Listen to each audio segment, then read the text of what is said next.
The David Pakman Show at davidpakman.com. Welcome to the bonus show. Pat pointed this out to me yesterday, that there are websites where you can basically bet, you can take odds on how long Donald Trump will last as president of the United States. And British betting behemoth Ladbrokes is speculating that Donald Trump might not even finish 1 year as president of the United States. They're giving 2-to-1 odds that President Trump is replaced before the end of this year.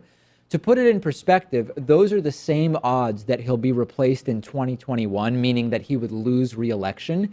If you think about that for a second, this is based on money, right? This is based on the inflow and outflow of money and where people are betting. That means that people who are willing to put their money where their mouths are not particularly confident that Donald Trump's presidency is going to endure.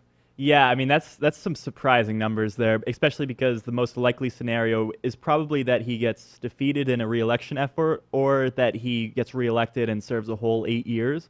I mean, we've never had a president impeached and then convicted. It's happened twice when they've been impeached, but they weren't taken out of office. That was the case of Andrew Johnson and Bill Clinton. And of course, Richard Nixon resigned under pressure. So, I mean, I guess that would also factor in things like him dying. But I mean, the chances of this happening, I think, are pretty slim, unless you look at some of the allegations coming out recently. I am mixed about it, because on the one hand, when every single day there's some insane thing that goes on and pressure is mounting and investigations into the Russia stuff are mounting, if this is just going to be a continuing trend, how could he endure for 4 years? Right. On the other hand, though, when you say to me, okay, but by what mechanism will he leave? The impeachment doesn't seem hugely likely, at least not under a Republican House and Senate, unless his approval rating tanks. And it's not clear that it's going to tank. It's still holding steady about mid-40s. And he doesn't seem like the type of guy who would resign if they came to him and said, hey, Mr. Trump, you know, it looks like you're going to be impeached.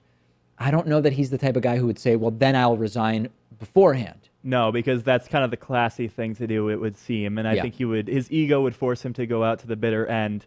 I think the Russia stuff is the only reason why he would be impeached, because that kind of infers that you're colluding with the foreign government.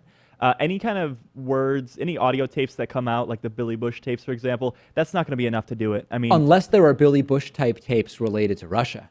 Right. Unless, it would have to be part of the Russia story. I don't think any of these other minor scandals or just the controversial things that he said or just the unpopular policies that he's going to undoubtedly propose and have passed, I don't think that's going to be enough to do it. It would have to be the Russia stuff.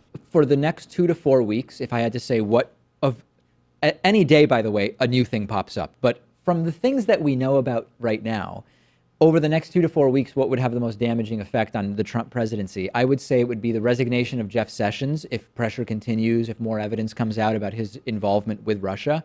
That would be hugely damaging to the Trump administration, having 2 cabinet-level people resign for lies related to Russia in the first 2 to 3 months of the presidency. That would be hugely damaging.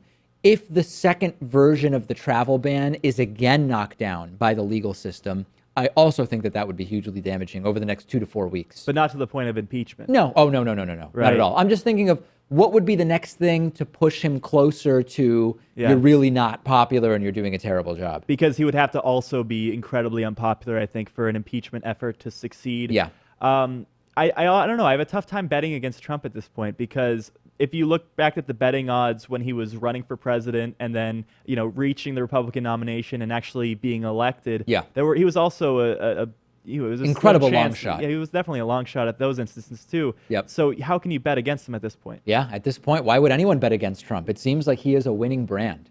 We've talked about the ivory trade and Hong Kong before, and we had good news recently about new restrictions passed in Hong Kong to really try to stop the ivory trade, which is a horrible, horrible practice. There's now been a shark fin investigation in Hong Kong, and during a 3-month investigation, Sea Shepherd, which is the organization, I don't know if you ever saw the reality show Whale Wars. I used to really like it, and it was the Sea Shepherd organization headed up by former Greenpeace, I don't know if he was a founder or higher up, Paul Watson. They would just try to interfere with the Japanese whale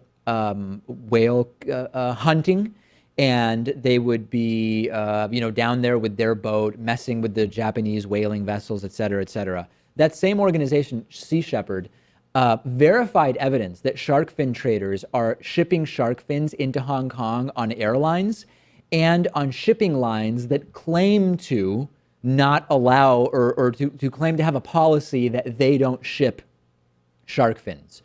Hong Kong is a very, very interesting place, and we have a number of viewers there. And the culture of Hong Kong is very, very interesting. And there's The Ivory Game is a Netflix documentary I recommended where you learn a lot about, I guess I would say you learn about Hong Kong culture specifically related to ivory. I don't know that you learn more broadly about Hong Kong culture, but it's still very, very interesting. And shark fins, very popular in Hong Kong. Yeah, and it certainly is a worldwide problem too. Actually, the World Wildlife Foundation, the WWF, not the World Wrestling Federation, right? Which is now WWE anyway. Right, World Wrestling Entertainment. It got kind of awkward, didn't it? Yeah. They estimate that 100 million sharks are killed every year for their fins, which sounds exorbitant to me. I mean, that sounds way out there. I can't imagine 100 million sharks.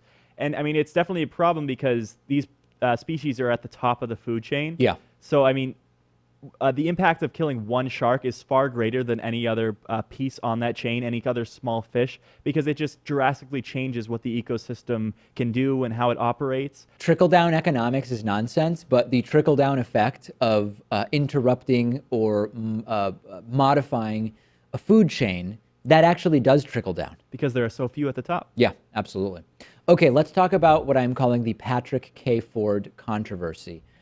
Yesterday, the voicemail was about why we don't have our middle initials on our on-screen graphics on the show, the new graphics that were made by David Pakman Show viewer Jeremy Pazensky. And I said, I don't have a middle name, so I don't have a middle initial. And Pat was reticent to say what his middle name was, and speculation is running wild on Reddit and via email that your middle name might be, your middle initial is K for Keurig after the Keurig controversy. Also that it's Patrick Ulysses Ford. Because that would make my initials P-U-F, right, Puff. Puff, yeah, which is interesting. Someone else suggesting that it's Wendell, Patrick Wendell Ford. So, I actually think that much like with Trump, where you have a smaller scandal to distract from the big scandal, where you don't actually want, like the big scandal is really what you don't want discussed. Is it possible that you deliberately created this to take away from the actual Keurig-gate situation? I think my face is noticeably red right now. Yeah. I cannot confirm nor deny these allegations. Yeah. For the time being, I'm not going to release my middle name. I think the information might be out there, but I'm going to do my best to cover it up. Yeah. And we'll see. I may have to change it. I may have to get rid of it altogether. I hope that this doesn't bring you down. I don't know what that would mean, really, but that it doesn't, that there's not a takedown as a result of the middle name controversy. Especially if it's a cover-up. I don't know. I don't know. That's the thing. Like, what people are funny sometimes. What would be covered up? The Keurig scandal. I mean, it's just it would be. This is what some people. My detractors are saying. I see. You're saying in the mind of a conspiracy theorist, here is how they might analyze the situation. Right, that I'm trying to just distract from the initial controversy. I just didn't find the Keurig thing to be that big of a controversy. I mean, I was shocked. The audience did. Yeah, I mean, there's no bigger antagonist of Keurig than me, but it's not like a scandal, you know what I mean? Yeah, it's just funny. As long as you don't bring the Keurig into the studio, I'm fine. That would be crazy, but... We're not even allowed to, I don't think. Really? Well, I mean, there's so many kitchen appliances that we have out there, so many different coffee machines that I don't think they would accept another coffee machine in the kitchen area. This is a funny story, actually. Yeah. So we're in a 4-story building. Each floor has basically the same layout, so there's a number of kitchens in the building. And generally speaking, you go to the kitchen that's on the floor that your office is on. And the kitchen has, it has a sink and it has cupboards for utensils and cups and all that stuff. It also has a fridge.